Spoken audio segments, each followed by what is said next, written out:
All right, then. Welcome to another episode of the Tennis Galaxy podcast. I'm your host Prasad, and joining me are Prakash and Raj K. And all excited because the predictions have come true. Some of them, 75% of them, Raj K. Yeah, I 75% predicted of them. fair. I think Yeah, I predicted fair, yes. and we are down to the final four. And any surprises, guys? Three out of the four are top three seeds plus Roberto Batista. Good. And by the way, everyone playing is above 30. When did we have that? So all this and more on this episode of the Tennis Galaxy podcast. We are one day away from the semifinals of the Wimbledon and Federer meeting number 40, isn't it, Rajke? Is nearing us. Yeah. So, Prakash, how are you doing? Yeah. I'm doing good, Prasad. How are you? All great. Missed the first set yesterday against Nishikori, and due to bad weather and Ah, no internet connection as usual, somewhere while returning home from work. And then I tune in to see that it's 6-1, 6-4, and then 5-4 and match point. So uh, very I was very happy back then, and then I watched the highlights. So I kind of missed all the four games, to be very honest, and I'm just here on the basis of highlights. But I guess you guys can take our listeners and myself through it. So that's going to be all upon the two analysts today, and Mhm. starting with the talking point, Rajke Yeah. Federer versus Nadal, 37 years of age versus 33, a Mhm. meeting in the Wimbledon after the 2008 final. Firstly, what did you make of their quarterfinal performances? So both had a difficult start, I think, because Query really had chances to get back into that set. He had, in the beginning, he was a bit clueless in Nadal's serve, but towards the end, he broke Nadal when Nadal was serving at 5-4. And then when again Nadal was serving for the first set at 6-5, Query had break points. So I thought Query played very well in the first set. But after that, he went away once Nadal took the first set, Hmm. 7-5. And then the last two sets were 6-2 and 6-2. And it was a similar story for Nishikori against Federer. He had a very good start. But then once Federer found his groove, it was really difficult for Nishikori. And I like the way Federer played in sets 2 and 3, particularly. Federer had a lot of break points. The match looks close, but I mean, it's 6-4, 6-1, 6-4, 6-4 last three sets. But it could have been even more one sided in Federer's favor. He played Hmm. very well and created a lot of break points, but didn't take a lot of them. And he'll hope to convert more against Nadal if and when he gets them. Yeah, and that's the key, isn't it, to beating the Spaniard. And Prakash, we've seen this, isn't it? We've seen this pattern with Nadal that if the first set is close, if one of the set is close and you end up losing that set, you're in for for an annihilation against Nadal, isn't it? yeah, definitely. The first set against Nadal, but also against these top three guys is Yeah. very critical because I think the three of them, when they win the first set, uh, I think their win ratio is close to like or definitely above 80, and Oh, I think uh, Nadal's is like 98 or something. When 98% in Grand Slams when he wins the first set, if I'm not when he mistaken. wins the It's two, first set. yeah, it's Possibly, yeah. They're very 237.5 high, or something like that. basically. Yeah. Very high, very high, and I like we were watching yesterday. Query had a few break points, and he kind Right, of broke back, and it was on serve, and then that crucial 11th game of the set where right. he could have held, and that He, could have probably gone into a tie break. He I was broken again. Well, I exactly, mean, and like, it's like the butterfly's wings, right? Once something right. changes, we don't know. Like, if we had held, who knows whether it would have been a tiebreak, because then the break points would have been to take the set and not Oh for yeah, Nadal to, win the set. So those I, would have been set points for Query. And I think, who knows, he may have taken one of them and taken the first set itself before the tiebreak. and yeah, But and that's revisionist history, and let's not do revisionist history. What happened, happened. so right. seven But five. Yeah, Prakash, go on. yeah, so the point is basically with the top guys, if you win the first set, right, their win percentage or changes from about 80% or 85% and maybe 90% in case of Nadal, to about 50%. So that's a very drastic thing. So the first set is like very very crucial, and unfortunately, and I think Query started serving first, right? He was serving first in the uh, first set. Correct, So that because is a big advantage, which again he failed to take advantage of. yep. So he had his chances, opportunities, and if you don't take it, they're going to pay a very heavy price, and that's what Query ended up doing. Yeah, and Rajke, the score line says 7-5, and then the first set is 7-5, and then it kind of wrapped up in the three sets. But do you think that Query gave him a tough fight? I mean, I know the Kyrgios match went to four sets, and it was a grudge match, but purely based on technique and quality, did you think that Query actually gave Nadal put up a fight against Nadal? In the first set, yes. After that, it's difficult to say whether Nadal just lifted his game or if Query didn't believe in himself. And I'd like to make a more general point here. This is not just about one of the big three. To win Wimbledon, Query would have had to beat Nadal and Federer and Djokovic. So if you're down a set against Nadal, if this is the final, he's thinking, okay, maybe I win three more sets and I win this match and the tournament. But here he knows that even if he gets out of this, his reward is going to be a match against Federer, and if he wins that, it's going to be a match against Djokovic. So the big three help each other out in this kind of a situation, right? Because players are like, it's not even enough to beat one of them. You have to beat at least two to win a Grand Slam. Yeah, And several players have talked about this, how difficult mentally this is. So it's like, absolutely. so I'd like to see how these performances would have changed if, say, Federer and Djokovic were not in the tournament and it's just Nadal, right? Then, so I don't really blame Query, even if after that first set, kind of the belief drains from you a little bit. Yeah, so that's and that. and Those were and my impressions. yeah, some key scenarios that you mentioned, but only time will tell what the performances look like. And Prakash, talking about Federer's performance there, dropping the first game itself, getting broken in the first game, and then coming back that way. Did you feel that vintage Roger Federer performance, as we spoke, was needed, and 100 wins at Wimbledon, probably, yeah, only the first player to do that at a Grand Slam.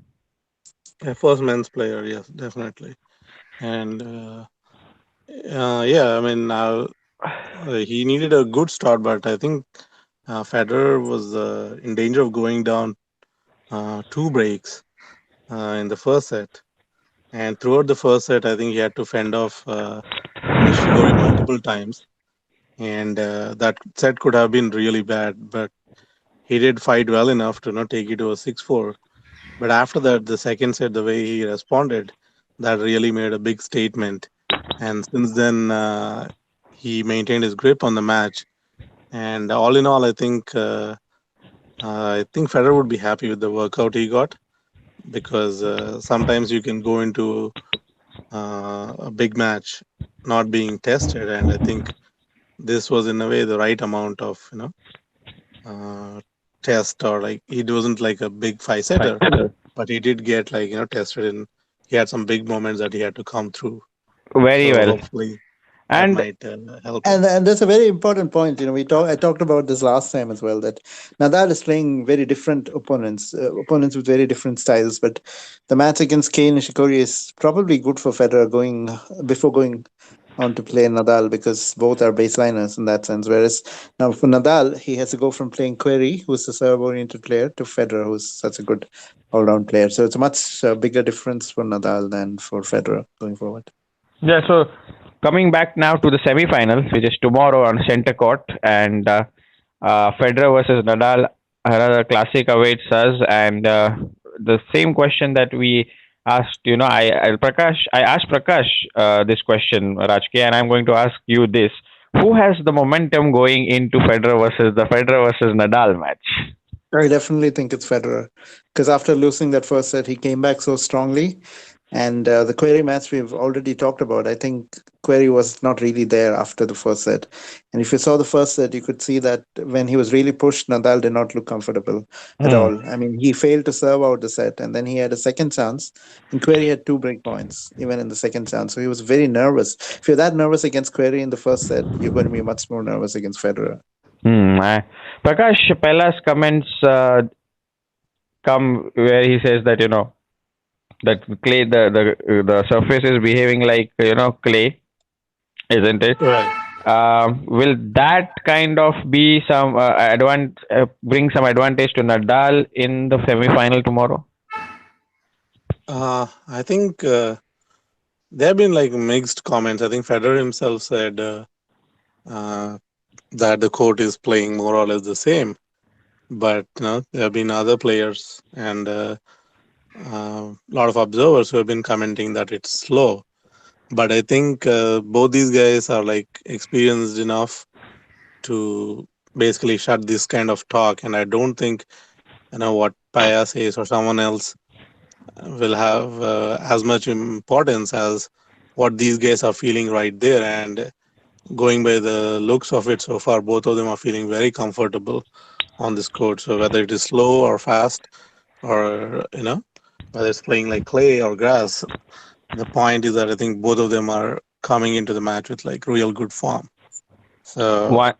I would think Nadal and his team would be feeling good about his game, Yeah, because I think he's been broken only 4 times, yeah. and Federer has been broken only 3 times, which I think for Federer he's kind of generally used to that kind of a thing, and Nadal should be feeling very good, on his serve coming in like that. So this is going to be like, I think uh, a very I think both of them are ready right now, and I think we can expect a really good match on Friday. Classic match, and a rematch from the 2008 final.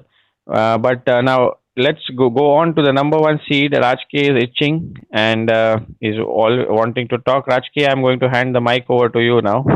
So to describe Novak's performance in that quarterfinal, where I think he faced a break point, and from there he came back and won, I guess, 10 games. Bagel, probably a bagel for Goffin in the second set.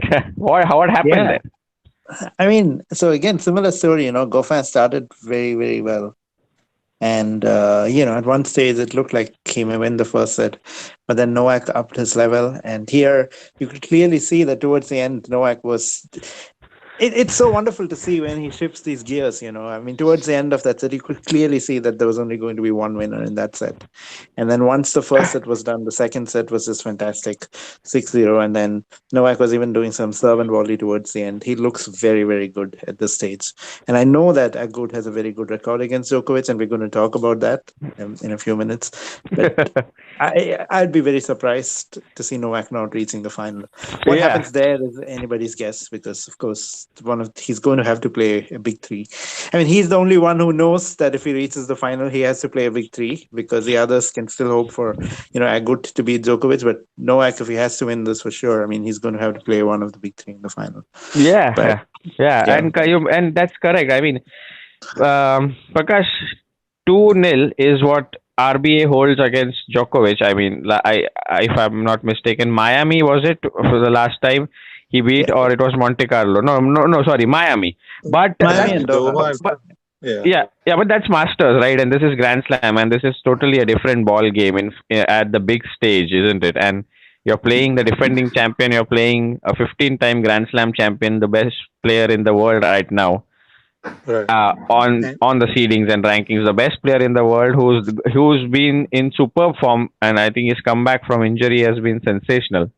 So you're going to face a Djokovic who's at its peak, I would say. So Definitely, yeah.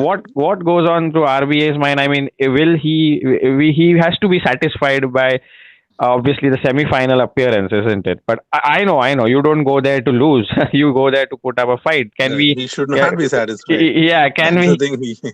Yeah. If Can he's we? Can we? satisfied with reaching the semi-final, he's in big trouble on Friday. Yeah. And For can we? RBA's sake, yeah. Do we expect a 5-setter then?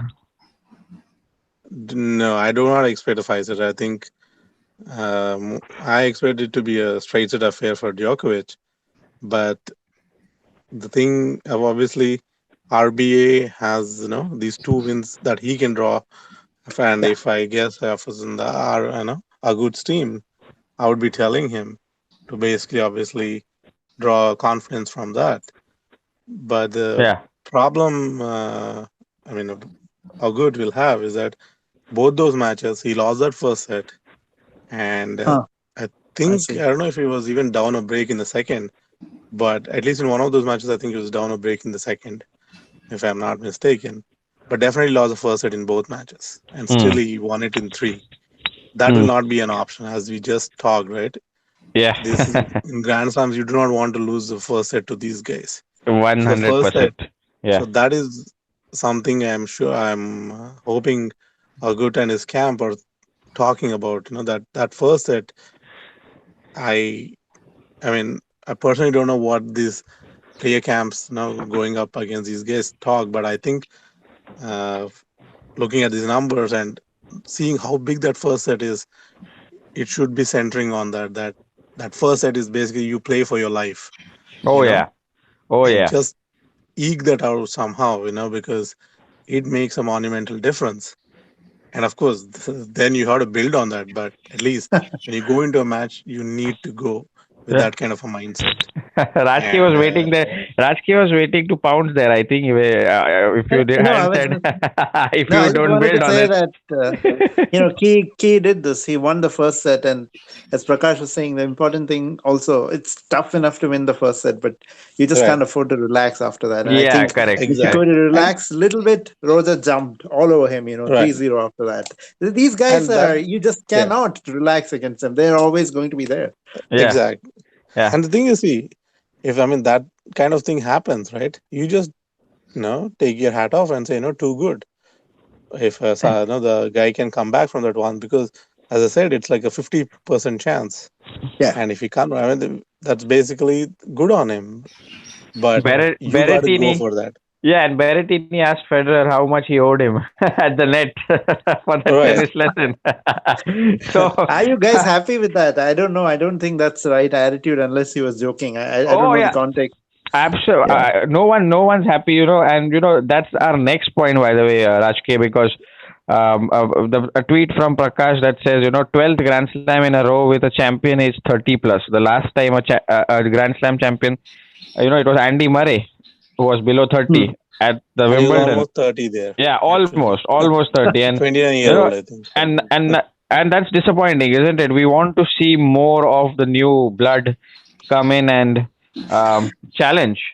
No, I'm okay with them not winning, but at least they should have the right attitude. They should give it a fight. Like Tsitsipas, I absolutely love his attitude. Trust me, if he had lost to Federer in that kind of an embarrassing fashion after having a great grass court season, he's not going to sit back and laugh about it. The guy is incredibly driven. That's what I like. Among the many things I like about Tsitsipas. Same for Felix. These guys are. Felix is already talking about how expectations are there on him, and he has to live up to that. You Hmm. just don't lose a match against Federer and have that attitude. So I'm okay with people trying, and I understand that. As I said, it's difficult to beat two of these guys to win a Grand Slam, but you have to try, and you have to be very sad if you lose, and you have to be determined to come back even stronger. And even as a joke, it's. I just felt disappointed that Hmm. Berrettini. This is the first thing he says at the net, right? That thank you for the tennis lesson. Yeah. That's just not right. True, but I think the counterpoint to that I would make is that I think Berrettini, right? I think at least, I mean, uh, I feel sometimes, Tsitsipas, for example, after the first round, I don't remember his exact tweet or statements, but it looked like that he was very disappointed, and that is not good either. Sometimes it's okay to laugh off a loss, I feel, because it's good to have a short term memory when it comes to losses. And I think Berrettini, at least, I feel he is very, so far, he has achieved pretty good, actually. He's been very much under the radar. And as I mentioned, I think before that match against Federer, he just won his first match on the tour in 2018. and been a pretty good rise for him. And he has won two titles this year, right? One on clay and grass. So I think he's Yeah, headed in the I'm not. right way. Of Yeah, course, I mean, he's very talented. I'm not denying any of that. right. And I think I think there are two different ways to, or many different ways to skin a cat. And I'm thinking Berrettini is not exactly. Yeah. I think I'm okay with it. I want to see further. No, I'm pretty sure. I think this guy is going to fight pretty hard next time he plays Federer. I think he's going to be there. I mean, he would have definitely learned from this. I feel we will see though. But So Mm. so all the talking points done for the big semifinals. I mean, the top three are still there, and like Rajke said, if you beat one, at the back of the mind, you have to face the another one, and then another one, and that in that way, the big three kind of help themselves, but they are in the league of their own. And I've read a tweet saying that we should have a super league of the big three. Just let them play round robin games, and or at the four majors. So what would you like to say on that, Rajki? If something like that were to happen, I mean, obviously it's just a thought, because this is all these Grand Slams are traditional, and they will go on and on. They've been built up to this point. But if there was an idea of a super league or something like that, what would you say on that? No, I think I like the current format very much, because first of all, there's always a chance that one of them may lose before the final. I mean, this did not happen at French Open before the semifinal. It didn't happen at French Open. It didn't happen here. But like, for example, at Australian Open, Federer lost to Tsitsipas, and US Open, Federer lost to Millman. And we've seen Nadal and Djokovic lose as well to other players. And that's very dramatic because the big three are so respected. When they lose, that's a dramatic upset as well. And so I don't know. Those are some of the most memorable moments, right? I mean, like Kyrgios upsetting Nadal in 2014, or Millman beating Federer last year, or Thiem beating Yeah. Djokovic. We remember all these. These are career highlights for these other players. Some of them, and so that adds to the drama. So I don't know. I like the current format a lot. So let's just stick to it. But as you said, yeah, it's an interesting thought that how dominant these three are, and let's see how long they can keep it up. I find in press conferences they're increasingly asked, all three of them, about the other two as well, and they always say that they don't want the young generation to take over. They say this jokingly, but I'm sure they're half serious as well, and they are trying their best to keep the young generation away. So the next few years are going to be fascinating, right? Let's see. Oh, absolutely. And, just not to disappoint our listeners as well and give them some stats, like we mentioned, 12th GS, 12th Grand Slam in a row for a champion age 30 plus, back to back. Then we Hmm. have the big three in Yeah. the Wimbledon semifinals for the first time since 2007. The big three, I mean, 1, 2, and 3. Djokovic 1, Federer 2, Nadal 3. And then you also have Nadal, who overtook Connors to move into the third place for the most Grand Slam semifinals, which is 32. Connors has 31.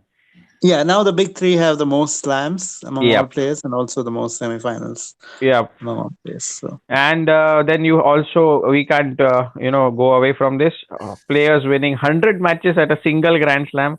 Chris Evert 101 at US Open, and Martina Navratilova 120 at Wimbledon, and now Federer at 100. If you're wondering where I'm reading these stats from, you have to go to this Twitter account called Donald Tendulkar, and just go through the recent tweets, and you are in for a treat there. So that's Prakash, that the Prakash Twitter handle that you're witnessing, and obviously the link will be in the description below. Like, guys, if you've checked out the descriptions, I put your Twitter handles in them, so for our listeners to find and follow you. And also, definitely. also, also, 14th grass courts semi-final for Djokovic, Prakash, and that Yeah. ties with Murray for the second amongst active players. Only Federer has more, obviously, and double the number, 31. Yes. Yeah, he's actually more than both those two put together. So And all in all, a fun episode. And Prakash, anything that you and Rajki would like to say before we wrap this up, and then meet uh, after the final? no, one immediate thing was just about the stat you mentioned, right? Yeah. So it's going to be a little a diversion from our main topic, but It's very interesting that the fourth guy on that list of Yeah, active players with most most grass court finals yeah, is Richard Gasquet. And so I found that very interesting that, Gasquet, of course, I mean, they are smaller tournaments. I think Nottingham, he was like, they called the Federer of Nottingham because I think in yeah. 2005 and 6, he won it back to back. So, but yeah, I mean, that tells us about Richard Gasquet. Anyway, coming to the semifinals right now, I think definitely, we got a very, very big match with Federer and Nadal in one of them. And Djokovic By the way, and what's your Agut. prediction for that? You never gave your prediction. For Federer and Nadal, I'm thinking Federer will win it in 4 sets. Ah, okay, I see. Okay, so this time we agree, right? You go for Federer and Djokovic. So you went for Yeah. Federer in four. I'm going to say Federer in. I honestly think Federer is winning this. Like I could even say three. Definitely not five. So it's three or four. And then Djokovic. You said Djokovic in straights. I think Yes. Agut is going to take a set. For me, that could be a long match. Agut could. It could even go five, but I do see Djokovic winning that. So So that's it. let's dramatically put this for our listeners then, and like Rajke's message in the group. I mean, I'm going to read that out, and probably that will be like a trailer to watch out. So there is a Hmm. sense of destiny this Wimbledon for Oh, by Federer, the way, I have to say, Yeah, I read that online, so I didn't yeah, actually write it. But anyway, yeah, yeah, yeah. But there's this sense of destiny for Federer in the Wimbledon. His 21st Wimbledon appearance, and he's going for his 21st Slam, and he will have to do it beating his two nemesis back to back on the biggest stage, avenging losses in finals last two times he's played them. And for if correct me if I'm wrong, Nadal in 2008 and yeah, Djokovic yeah, back to back in 2014 and 15. correct. Yes. So all that at 37, 1 month shy of 38, could be his greatest slam win ever, and potentially cementing the GOAT debate for good. 6 slams away from Djokovic is almost unreachable, and 3 from Nadal, who's only winning Roland Garros last 2 years at 33, will be a tall order to reach also. So all get ready for Federer match number 40, and which is which is almost as big as the Australian Open 2017 final. Cannot put it better, guys, isn't it? Cannot put it better. It's That is as fantastic. But yeah, one thing I would say that I disagree with it is saying that like this is fair. In some sense, there's a feeling that this is Federer's last chance. But by now, we should know that God knows how long the big three are going to play. Like it could be.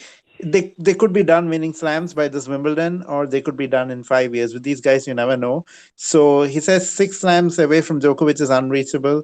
yeah, Well, we don't know. First of all, yeah. we don't even know that Federer is not winning anymore.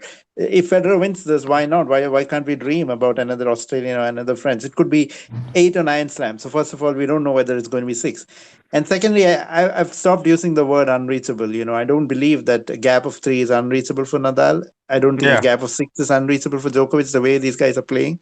So let's just enjoy it. But I agree with the rest of it that like it's going to be one of his biggest ever victories if he can win here. But Yeah, that great. doesn't make anything safe. And even if he doesn't win, it doesn't mean that he can't win in the future. These guys are all special, and let's just leave it there as of now. Perfect, perfect, perfect, perfect. And the 2017 Australian Open final right now ranks as his greatest, because we all Yeah, know what absolutely, that meant. And absolutely. if he wins, goes on to win this, I think that's going to be his highest one.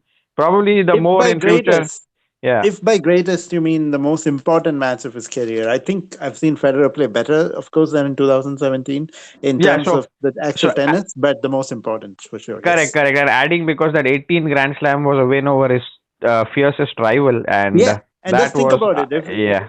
If Nadal had won it instead of Federer, the two are level now. The two slam gap goes away because Nadal would have had one more and Federer would have one less. So both would be a 19 now.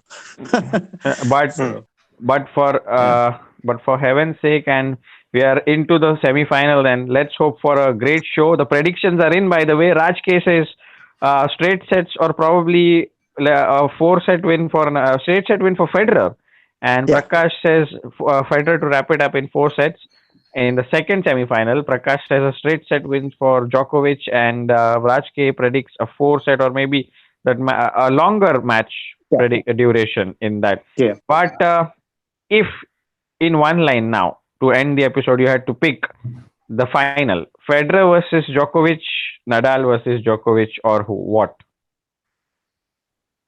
I mean, going with the earlier predictions, it has to be like Federer versus Djokovic. Yeah. Right. And Prakash, same. Do you agree with that? Yeah. But Yeah. Federer, Djokovic, definitely. definitely. So, guys, thank you so much for this fantastic episode. It's always lovely. I mean, this is the most active that we've been throughout on the podcast, I think. And apart from the third round, that is, every round has been reviewed, previewed, and uh, it's been great. So, the finals is Sunday, and it's a big day. Now that India are not in the Cricket World Cup final, unfortunately, all Hmm. eyes will be on Wimbledon because we were planning to switch, between the two, but now we don't have to, Oh, unfortunately by for the the way, yeah. I have to say this. Do you guys notice a parallel? Maybe Agut can draw inspiration from that, because there are the big three: England, Australia, Hmm. and India, right? And New Zealand was Right. the fourth. And and that's the first match. Djokovic Agut is going to be the first match, right? And Okay. New Zealand beat them. And the other rivalry, England Australia, is the oldest, the most fabled rivalry in cricket. And similarly, you have Federer Nadal here. I don't know. Well, as a Djokovic fan, I just hope that doesn't happen, and that's not my prediction. But I just wanted to put it out there. Unfortunately, I think that kind of thing is lost because unfortunately, Agut, I'm pretty sure, is like totally oblivious. Even though the World Cup He is doesn't happening need to right know, there. right? The universe Huh? works in mysterious ways. You don't need to know about it. Yeah, of course, But yeah. Maybe that would even help him I in not knowing. But I like this analogy, by the way. And yeah, terrific one, yeah, I definitely. like this analogy. And one versus four reminds me, that's Yeah, true. I mean, who was it is listening? one versus four, right? Yeah, Yeah. yeah. And Yeah, so by that means Federer is Australia and Nadal is England, and Oh no, England are two. ranked one now, right? I mean, no, but But in no, in the one but day. semi-final, yeah, I mean, the in the top Oh table, yeah. right? They four, were yeah, third. yeah, in the Oh, I table see. they're I see. third. So two Yeah, versus three. So by that yeah, because means, Agut is not ranked four anyway. It's only Yeah, the not four, but table. among these four, I mean, like he's the fourth, Yeah, right? And correct, in the and best then correct. you three got to and the go by fourth. table position, something. So if I see. Australia beat England, if Australia beat England, that means Federer beats Nadal, and we have a Federer versus Batista Agut final. Who? Let's remember, Agut has never beaten Federer. So Oh, and that adds to that adds to And Prakash's Australia haven't excitement. beaten New Zealand. New Zealand haven't beaten Australia, right? I mean, in a major. Oh, So yeah. no, they have. New Zealand actually done pretty good. No, New Zealand have they done actually pretty. They have, but the no, no. 92 last, they have beaten them. I mean, in the knockout, like in a final, or like we yeah. know Ah, in in the knockout. 2015, for And if, example. if, Yeah, if Knockouts, that of course. and if that happens, that would be a rematch from the last World Cup final, which was played in Right. their home. So yeah, guys, yeah. bringing back the subject to tennis and keeping it Right. crisp, as we all know, we got lost in that analogy. But great one, Rajke. By the way, great one. So so there's hope for Federer and Agut. Yeah. so we will be reviewing that at the start of the next episode as to what happened in the previous episode. Sure, And absolutely. it's been fun. It's been great. We've done everything. We've given them the stats and how the matches went by. So Friday evening is the time, Indian viewers, you have to keep your eyes on the screen. Is the semi-finals: Roberto Batista Agut versus Djokovic, 1 versus 4, as Rajke says, and Federer versus Nadal, 2 versus 3, the most fiercest rivals going at it once again. Until the next episode, here's Prasad Budkar signing out with Prakash and Rajke on the Tennis Galaxy podcast. Bye, everyone. Bye, everybody.